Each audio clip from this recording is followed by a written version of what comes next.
Hi everyone, good morning to all. நம்ம இந்த வீடியோவில் டிரான்ஸ்போர்ட்டேஷன் ப்ராப்ளமில் some முக்கியமான திங்ஸ் என்னெல்லாம் ஞாபகத்தில் வச்சுக்கணும் அப்படிங்கிறத பார்க்கலாம். Some important points and some definitions பார்ப்போம். அதில் first point பாருங்கள், total supply must be equal to total demand. Transportation ப்ராப்ளம்ங்கிறது காஸ்ட் மேட்ரிக்ஸ்னு சொல்லுவோம். அது எப்படி இருக்கும்? இந்த மாதிரி இருக்கும். Origins, destinations, cost value, supply, டிமாண்ட்னு இருக்கும். இந்த சப்ளையும் டிமாண்டும் எப்படி தான் இருக்கணும்? கண்டிப்பாக ஈக்குவலாக இருக்கணும். Then it is a balanced transportation problem. Otherwise it is an unbalanced problem. அப்போ அது ரெண்டு ஈக்குவலாக இருந்துருச்சுன்னா அது வந்து பேலன்ஸ்டு டிரான்ஸ்போர்ட்டேஷன் ப்ராப்ளம்னு அர்த்தம். இல்லை அப்படின்னா அது வந்து அன்பேலன்ஸ்டு டிரான்ஸ்போர்ட்டேஷன் ப்ராப்ளம்னு அர்த்தம். நெக்ஸ்ட் செகண்ட் பாயிண்ட் பாருங்கள். The unbalanced problem can be balanced by adding a dummy supply, that is row, or a dummy demand column as the need arises. இப்போ unbalanced ப்ராப்ளமாக இருந்துச்சுன்னா நம்ம அதை வச்சுட்டு அப்படியே ப்ராப்ளம் சால்வ் பண்ண முடியாது. அப்போ அதை வந்து பேலன்ஸ்டாக கன்வெர்ட் பண்ணணும். பேலன்ஸ்டாக கன்வெர்ட் பண்ணோம் அப்படின்னா dummy supply, that is dummy row அல்லது டம்மி காலம் இன்ட்ரடியூஸ் பண்ணுற மாதிரி இருக்கும். இப்போது இந்த எக்ஸாம்பிளே பார்த்தோம் அப்படின்னா சப்ளை வேல்யூ என்ன இருக்குது? Sum of the supply is 13 இருக்குது. டிமாண்ட் என்ன வருது? 19 கிடைக்கும். இப்போ இது ரெண்டு என்ன ஈக்குவல் இல்லை, இந்த நாட் ஈக்குவல். இப்போ supply value not equal to total demand. அப்போ என்ன பண்ணும்? டம்மி ரோ அல்லது டம்மி காலம் இன்ட்ரடியூஸ் பண்ணும். எது அதிகமாக இருக்குது? டிமாண்ட் வேல்யூ அதிகமாக இருக்குது. அப்போது சப்ளையில் எவ்வளோ கம்மியாக இருக்குது? 6 வேல்யூ கம்மியாக இருக்குது. அப்போ ஒரு டம்மி சப்ளை இன்ட்ரடியூஸ் பண்ணணும். இப்போ டம்மி சப்ளையில் என்ன அர்த்தம்? காஸ்ட் வேல்யூ ஃபுல்லாக 0ன்னு எடுத்துகிட்டு என்ன நமக்கு இங்கே கம்மியாக இருக்குது? 6ங்கிறது இங்கே அலாட் பண்ணி இப்போ ரெண்டையும் என்ன பண்ணிக்கிறோம்? ஈக்குவலாக பேலன்ஸ்டாக கன்வெர்ட் பண்ணிக்கிறோம். இப்படி மாற்றிட்டு தான் நம்ம என்ன பண்ணணும்? ப்ராப்ளம் சால்வ் பண்ண ஆரம்பிக்கணும்.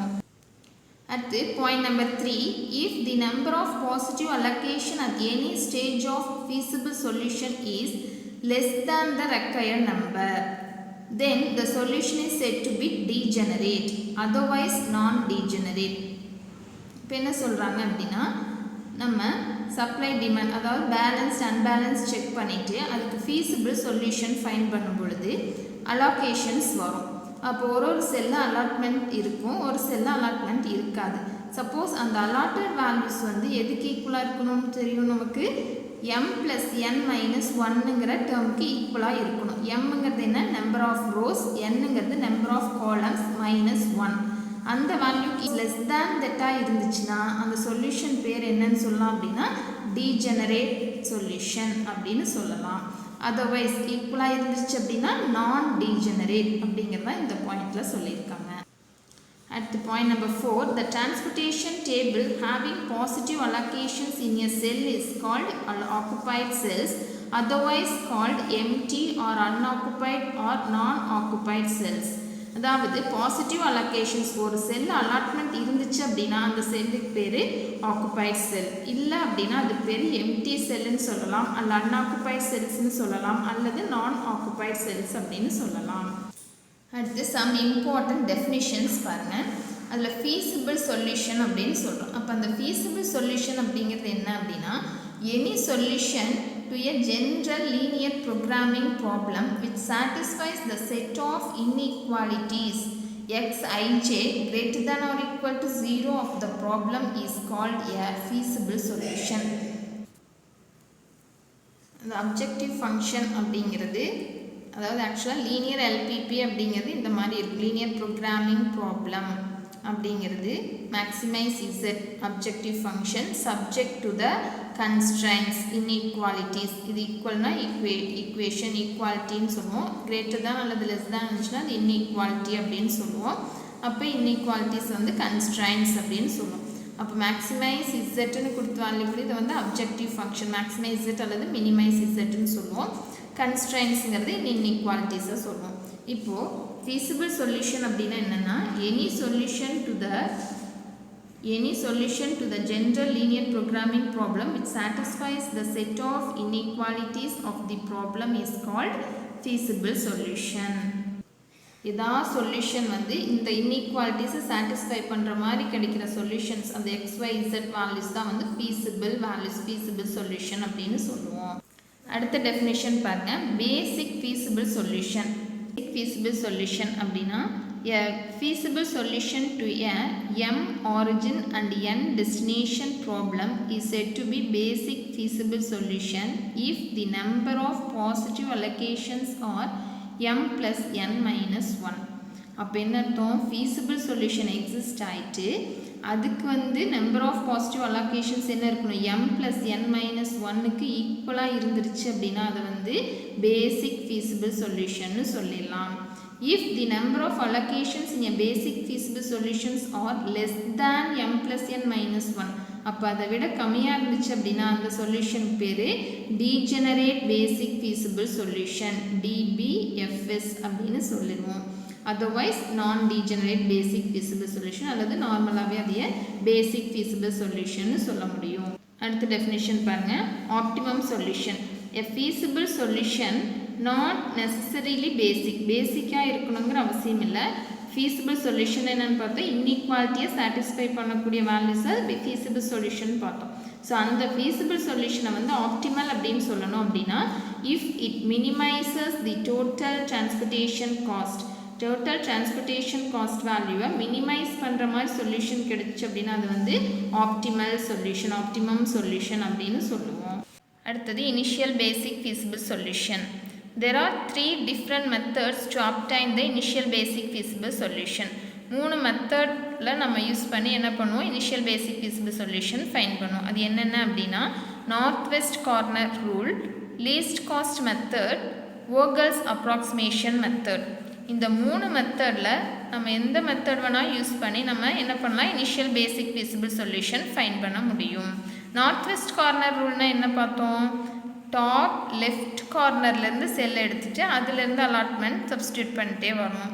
லீஸ்ட் காஸ்ட் மெத்தட்னா என்ன, கொடுத்துருக்கிற காஸ்ட் மேட்ரிக்ஸ்லேயே லீஸ்ட் வேல்யூ எதுவோ அந்த செல்லை சூஸ் பண்ணி அதனுடைய சப்ளை டிமாண்டில் மினிமம் சப்ஸ்டியூட் பண்ணி சால்வ் பண்ணணும்.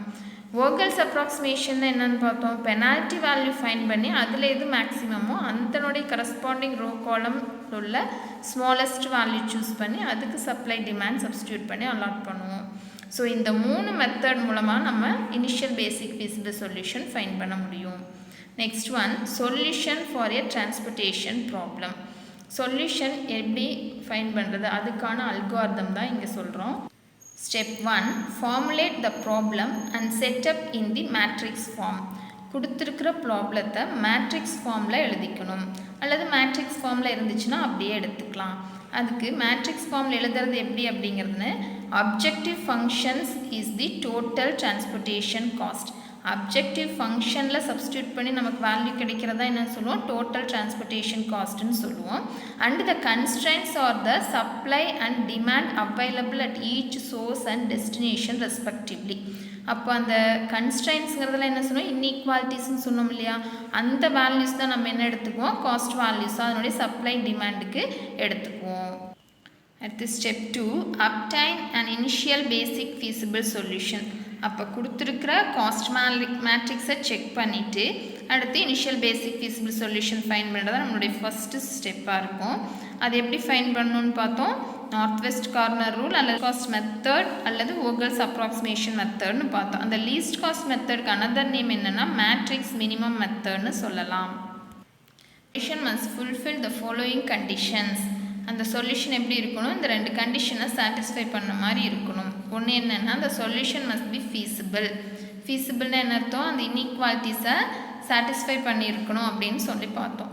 ஸோ அந்த என்னென்னா it must satisfy all the supply and demand constrains. அந்த கன்ஸ்ட்ரெயின்ஸை சாட்டிஸ்ஃபை பண்ணியிருந்தால் அதை ஃபீஸிபிள் சொல்யூஷன் சொல்லுவோம். கண்டிஷன் அப்படின்னு என்ன அர்த்தம்னா the solution must satisfy all the supply and demand constraints. இது 1 மார்க்ல கேட்பாங்க. And then second condition என்னன்னா the number of positive allocations must be equal to m plus n minus 1.